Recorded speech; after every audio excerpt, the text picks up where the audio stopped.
The text came at 4:47 p.m. on November 3rd, exactly 3 weeks before Thanksgiving.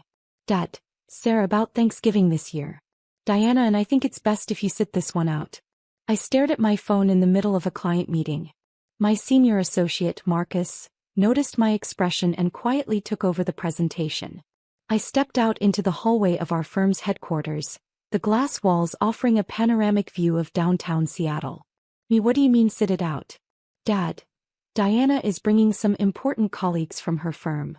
She's up for senior partner. It's a big deal. You know how these things are. I did know. My father, Richard Chin, had always been acutely aware of appearances. After my mother died when I was 16, he'd thrown himself into his career as a financial consultant. Impressing people became his primary language. I'm your daughter.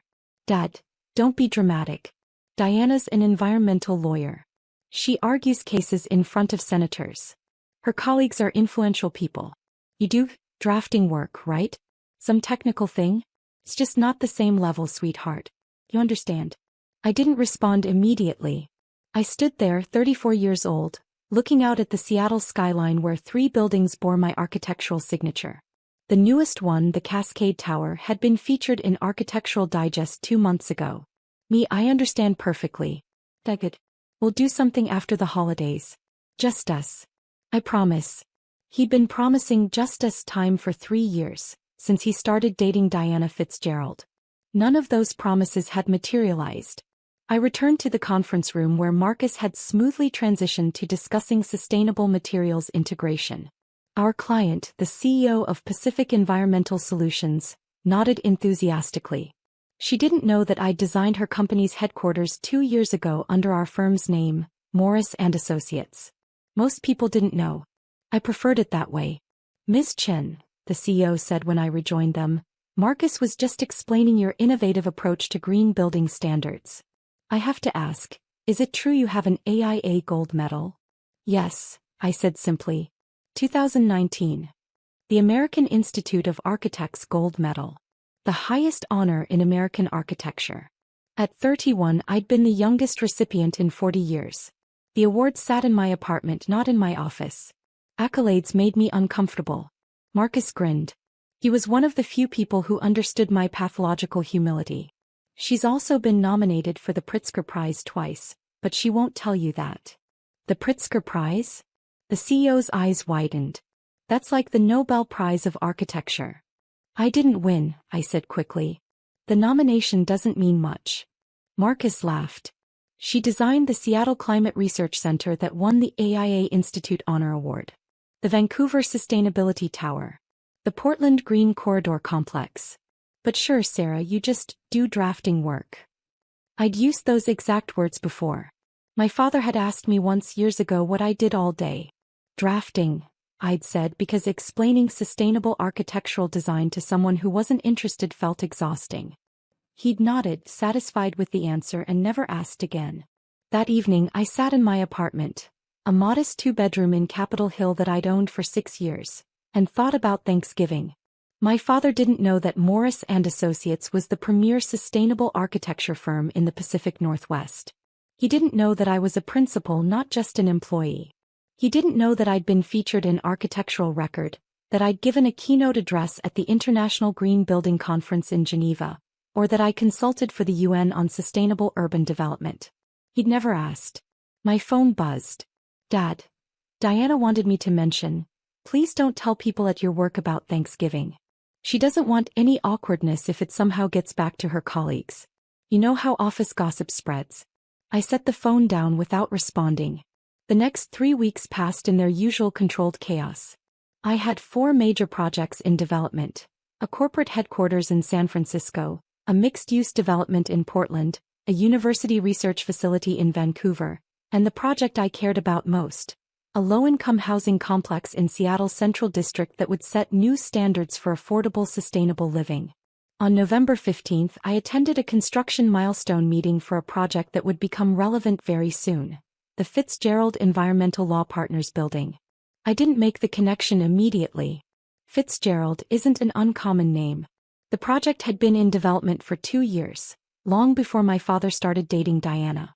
Our firm had won the contract through a competitive bidding process, selected for our expertise in LEED Platinum certification and net zero energy buildings. The building was a statement piece. 7 stories of cross-laminated timber floor-to-ceiling windows optimized for natural light, a living wall facade, rooftop solar panels integrated into the design so seamlessly they looked intentional rather than practical. The budget was $47 million. Every detail had been scrutinized, approved, and executed to perfection. Marcus and I met with the construction manager, the environmental systems engineer, and representatives from Fitzgerald Environmental Law Partners. Their office manager, a sharp woman named Patricia, led the tour of the nearly completed interior. "The partners are thrilled," Patricia said as we walked through the open-plan 4th floor. "Especially Diana Fitzgerald. This building is going to be featured in every environmental law publication in the country. It's exactly the image we want to project." My stomach tightened. Diana Fitzgerald? Our senior partner. Well, she will be after the vote next month. This building is basically her baby. She's been involved in every decision. Patricia smiled. She's very particular. But I'm sure you know that given how many revision requests we sent through. I did know. Diana Fitzgerald had sent 43 revision requests over 18 months. Each one had been professionally worded but demanding. Adjust the solar panel angle by 2 degrees. Change the interior wood tone.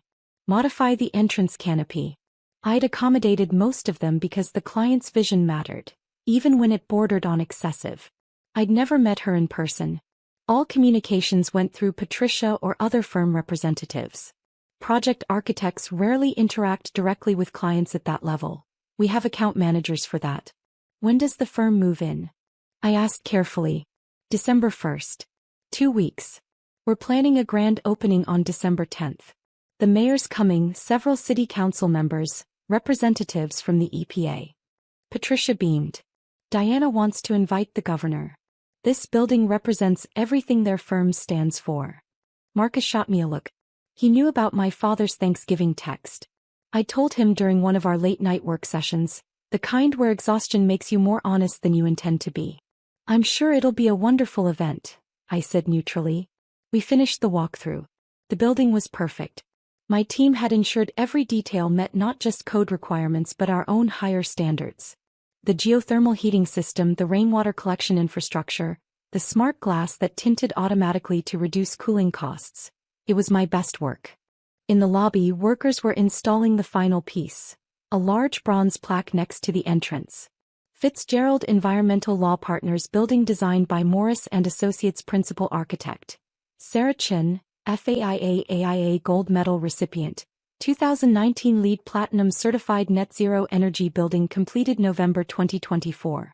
I stood there looking at my name, my credentials, my achievement.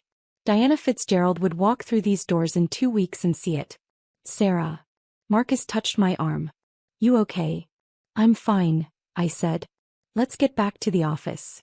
Thanksgiving arrived.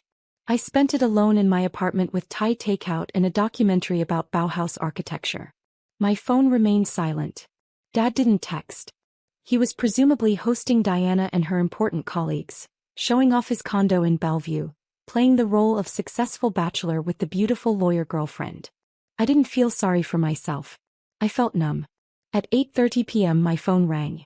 Unknown number. "Hello. Miss Chin?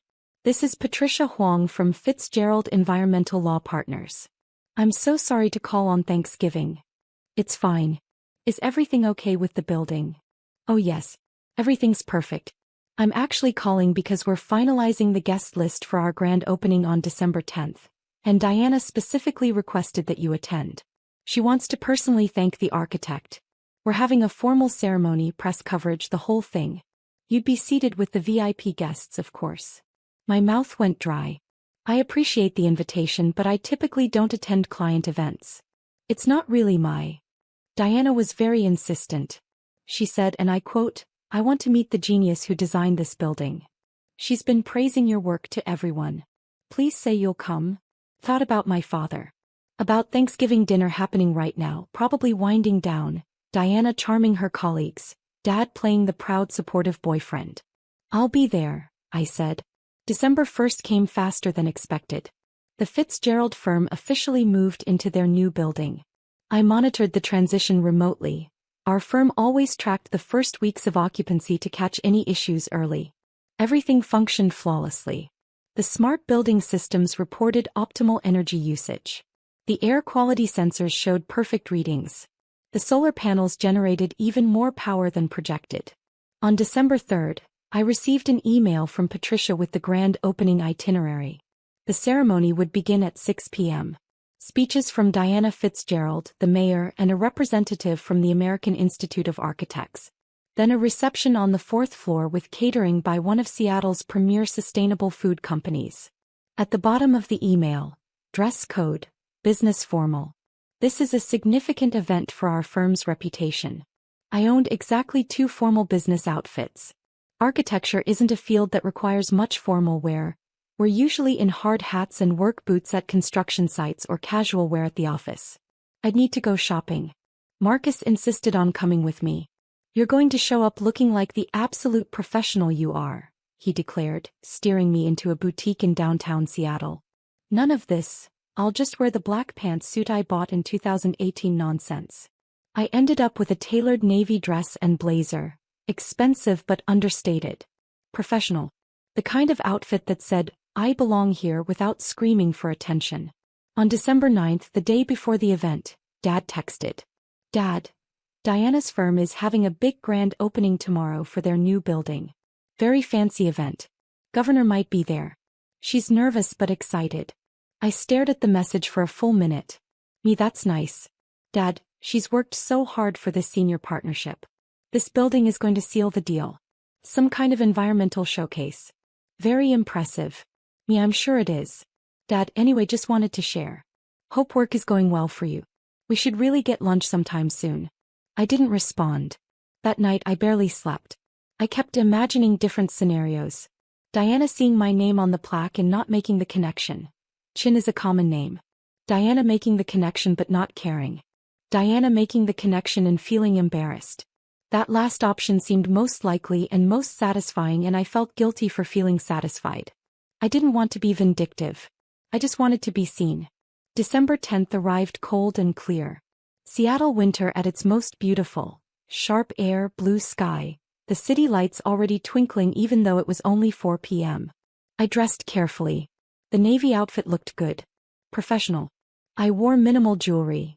Just the simple gold watch my mother had given me for my 16th birthday, 2 months before she died. I pulled my hair back into a low bun. Light makeup. I looked like exactly what I was. A successful architect attending a professional event. Marcus met me at my apartment. He'd insisted on coming as my +1, even though the invitation was for me alone. Moral support, he'd said. And I want to see the look on this woman's face. We arrived at 5:45 p.m. The building looked stunning in the evening light, the facade illuminated by carefully designed external lighting that highlighted the timber construction and living wall. A red carpet led to the entrance where 2 young associates from the Fitzgerald firm checked names against a guest list. Sarah Chin, I said. The associate's eyes widened. Miss Chin? Yes, of course. You're seated at the head table. Please come in. Diana has been asking about you all day. The lobby was transformed. The harsh construction lighting had been replaced with warm ambient light. The polished concrete floors gleamed. White-clothed cocktail tables dotted the space, already filling with guests in formal attire. I recognized the mayor talking with a city council member. Several faces from the Seattle architecture community. Press photographers moving through the crowd. And there, near the center of the lobby, stood my father and Diana Fitzgerald. Diana was tall, mid-40s, with perfectly highlighted blonde hair and the kind of polished appearance that came from years of courtroom presentations. She wore a deep green dress that probably cost more than my entire outfit. She laughed at something the mayor said, touching his arm lightly, the perfect political gesture. My father stood beside her, beaming. He wore a suit I'd never seen before. Expensive, perfectly tailored. He looked proud. Happy. He hadn't seen me yet. Marcus touched my elbow. You want to get a drink first? Yeah. We moved to the bar set up along the side wall. I ordered a gin and tonic, though I had no intention of drinking much. I needed to stay sharp. Sarah Chin. I turned. A woman in her 50s approached, smiling warmly. I recognized her immediately. Judith Morrison, president of the AIA Seattle chapter. Judith. It's good to see you. I should have known you designed this building. It has your fingerprints all over it. The integration of function and beauty, the absolute commitment to sustainability without sacrificing aesthetics. She gestured around the lobby. This is going to win awards. You know that, right? The team did excellent work. The team you led. Judith smiled knowingly. I'm presenting you with the AIA Seattle Medal of Honor in February. Consider this your advance notice. Please don't try to decline. Before I could respond, Patricia appeared at my elbow. Miss Chin. Diana is ready to meet you. Would you mind coming over? We're starting the formal program in 10 minutes. My heart rate picked up. Marcus gave me an encouraging nod. I followed Patricia through the crowd. As we approached, I saw my father notice Patricia first, then shift his attention to me. His expression went from polite interest to confusion to shock in about 3 seconds. Sarah, he said. What are you doing here? Diana turned, her professional smile in place. Richard, you know Miss Chin? This is my daughter, Dad said, still looking confused. Sarah, what? Your daughter. Diana's smile faltered slightly. I don't understand. Miss Chin is the architect who designed our building. The silence that followed lasted maybe 3 seconds but felt like an hour. Diana looked at me. Really looked at me. Then at the bronze plaque on the wall 10 feet away. Then back at me. You're Sarah Chin, she said slowly. The Sarah Chin. Principal architect at Morris & Associates. AIA Gold Medal recipient. Yes, I said simply. My father's face had gone pale. You designed this building? I led the design team, yes. Diana's expression cycled through several emotions rapidly. Confusion, realization, embarrassment, horror. But Richard said you worked in drafting. He said it was technical work. Administrative. I do drafting, I said. That's part of architecture. Among other things. The mayor chose that moment to join our group. Diana, wonderful event. And you must be Sarah Chin. I've been looking forward to meeting you. The Climate Research Center you designed has been instrumental in our city's sustainability initiatives. He extended his hand. I shook it. Thank you, Mayor Harrell. Your work on affordable housing is exactly what Seattle needs right now. I understand you're developing a project in the Central District. Yes. We're hoping to break ground in March. Excellent, excellent. Diana, you picked the best architect in the city. He clapped Diana on the shoulder and moved on to greet other guests. Diana stood very still. Her carefully maintained composure was cracking at the edges. My father looked like he wanted the floor to swallow him whole. I think, Diana said carefully, Richard and I need to have a conversation. Excuse me. She walked away quickly, heading toward the back hallway that led to the firm's private offices. My father followed, his shoulders hunched in a way I'd never seen before. Marcus appeared at my side. Holy shit, he whispered. That was better than I imagined. Patricia returned, oblivious to the tension. We're ready to start. Miss Chin, you're at the head table right up front. The ceremony began at 6:15 p.m. I sat at a table near the podium with Judith Morrison, 2 city council members, the AIA representative and the construction company CEO. My father and Diana were nowhere to be seen. Patricia gave opening remarks, thanking everyone for coming. Then Diana was supposed to speak, but Patricia had to improvise. Diana has been temporarily detained with an urgent matter. While we wait, I'd like to invite our architect, Sarah Chin, to say a few words about the building. This wasn't planned. I hadn't prepared anything. But I stood and walked to the podium anyway. 200 faces looked at me expectantly. Press cameras focused in my direction. Thank you all for coming tonight, I began. My voice came out steady. This building represents 2 years of collaboration between Morris & Associates, Fitzgerald Environmental Law Partners, the construction team at Patterson Construction, and dozens of engineers, consultants, and craftspeople. Our goal was to create a space that embodied environmental law in its very structure. A building that doesn't just house environmental advocates but demonstrates environmental stewardship in every material choice, every system, every design decision. I talked about the cross-laminated timber that sequestered carbon rather than releasing it. The geothermal system that eliminated fossil fuel heating. The rainwater collection that reduced municipal water demand by 70%. The solar panels that generated 105% of the building's energy needs. I didn't talk about the 43 revision requests. I didn't mention that I'd never met Diana before tonight. I kept it professional, focused on the work. When I finished, the applause was genuine and warm. I returned to my seat. 5 minutes later, Diana emerged from the back hallway. She'd reapplied her makeup, but her eyes were red. She walked to the podium with her shoulders back, every inch the senior partner she aspired to be. "Thank you all for your patience," she said, her voice only slightly tight. "Tonight is about celebrating a building that represents everything our firm stands for. And I'd like to take a moment to specifically recognize the brilliant architect who brought our vision to life, Sarah Chen." She gestured to me. More applause. I nodded slightly. Diana continued her speech, hitting all the planned points about environmental law, sustainability, the firm's commitment to practicing what they preach. She was good at this, polished, persuasive, compelling. I could see why she was up for senior partner.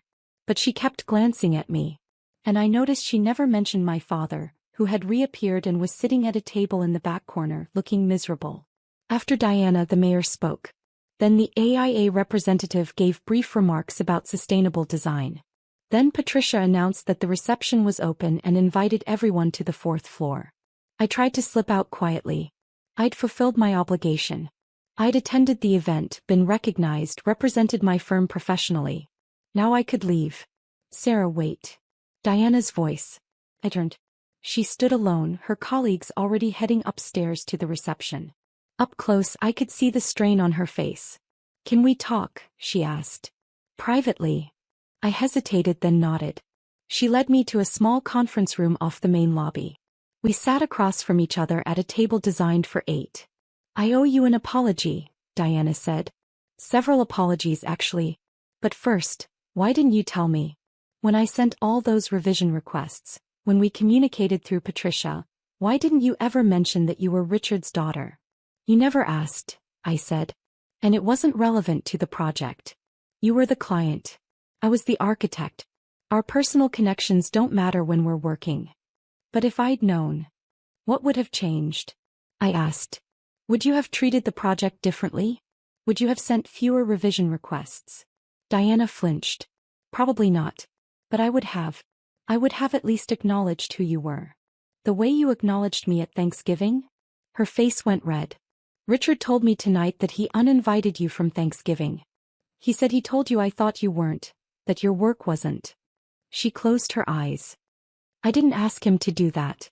He did it on his own, trying to impress me. Trying to make everything seem perfect. He told me you were too important to meet someone who did drafting work." "I'm so sorry." Diana's voice cracked slightly. "I had no idea. He talked about you sometimes, but he always said you worked in some technical field he didn't really understand. I assumed you were, I don't know, an IT person, a CAD operator. I never imagined that his daughter designed the building you're using to secure your partnership." Diana laughed, but it was bitter. "The irony isn't lost on me. I've been bragging about this building for months, showing pictures to everyone, telling them about the brilliant architect who designed it. And the entire time Richard was sitting next to me, nodding along, never once mentioning that the architect was his daughter." "He didn't know," I said. "I never told him what I actually do. He never asked." Diana looked at me for a long moment. "That's worse somehow. That he never asked." We sat in silence. From upstairs I could hear the reception in full swing. Music, laughter, the hum of successful networking. "I need to end it with Richard," Diana said finally. "I can't be with someone who treats their child like that. Who's so self-absorbed that they don't even know their own daughter is one of the most accomplished architects in the region. And who tried to hide you from me to make himself look better." She stood. "For what it's worth, this building is magnificent. You're extraordinarily talented. And I'm horrified that I participated, even unknowingly, in diminishing you." She left the conference room. I sat there alone for another minute, processing. When I emerged, Marcus was waiting in the lobby. "Ready to go?" "Actually," I said, "I think I'll stay for the reception. We should celebrate the project. The team deserves it." We headed upstairs. The fourth floor was packed with people admiring the open workspace design, the natural light, the living wall visible through the windows. Several colleagues from other architecture firms found me and offered congratulations. Judith Morrison introduced me to the governor, who'd arrived late. At 8:30 p.m. I saw my father standing alone near the windows, holding an untouched glass of wine. I walked over. "Sarah," he said immediately. "I don't know what to say. You could start with the truth. When did you realize?" "Tonight. When Diana said your name. And then I saw the plaque and I thought there must be some mistake. That couldn't be my daughter." He laughed, but there was no humor in it. "I'm an idiot." "Yes," I agreed. He flinched. "I thought I was helping you by not inviting you to Thanksgiving. I thought it would be awkward having you there with Diana's colleagues, all these successful lawyers and professionals. I didn't want you to feel less than. So you made me feel excluded instead. Unwanted. I know. Diana's already told me how badly I screwed up. She's ending things with me." He looked at me with something that might have been desperation. "She called me 7 times tonight after she found out." I stopped answering after the third one because I couldn't handle hearing how disappointed she was in me. How could I not know? How could I not ask? What kind of father doesn't know what his daughter does? "The kind who stopped paying attention 16 years ago when Mom died," I said quietly. His face crumpled. "That's not fair. Isn't it? When was the last time you asked me about my work? My life? Anything beyond surface-level pleasantries?" I don't know. I won an AIA gold medal 3 years ago, Dad. The highest honor in American architecture. I was the youngest recipient in 40 years. I gave an acceptance speech in front of 800 people. You weren't there. You didn't even know about it. You didn't invite me. I sent you an invitation. You said you were busy with a client conference in Phoenix. You said you'd take me to dinner to celebrate when you got back. We never went to dinner." He stood there silent because there was nothing he could say to that. "I designed 3 of the buildings you can see from your condo in Bellevue," I continued. "I've been featured in Architectural Digest, Architectural Record, Dwell magazine. I consult for the United Nations. I have a waiting list of clients 2 years long. And you thought I did drafting." "I'm sorry," he whispered. "I know you are. But sorry doesn't fix 16 years of not seeing me." I walked away. Marcus met me near the elevator. "You okay?" he asked. "Yeah," I said. "I really am." The story broke in the Seattle Architecture Press the next day. Not about my father. That was private. But about the Fitzgerald Building, the young female architect, the innovative sustainable design. The Seattle Times ran a feature. The architecture blogs picked it up. By the end of the week, I'd received interview requests from 6 national publications. Diana Fitzgerald sent me a formal email thanking me for my work and requesting permission to use images of the building in the firm's marketing materials. She included a personal note at the bottom. "I ended things with Richard. He needs to figure out how to be a better father before he tries to be anyone's partner. I hope someday you can forgive him. More importantly, I hope you continue to create buildings that make the world better. You're exceptional." My father called me 4 times in the following week. I didn't answer. On the 5th call I did. "Sarah," he said. "I've been doing a lot of thinking." "Good. I want to start over. Not erase what happened, I know I can't do that. But start building something new. If you'll let me." "What does that look like?" I asked. "I don't know yet. Maybe you could tell me about your work. Really tell me. I could come to your office, see your projects, meet your colleagues. I could learn who you actually are instead of who I assumed you were." "That's going to take time, Dad." "I know. I have time. However long you need." We talked for another 20 minutes.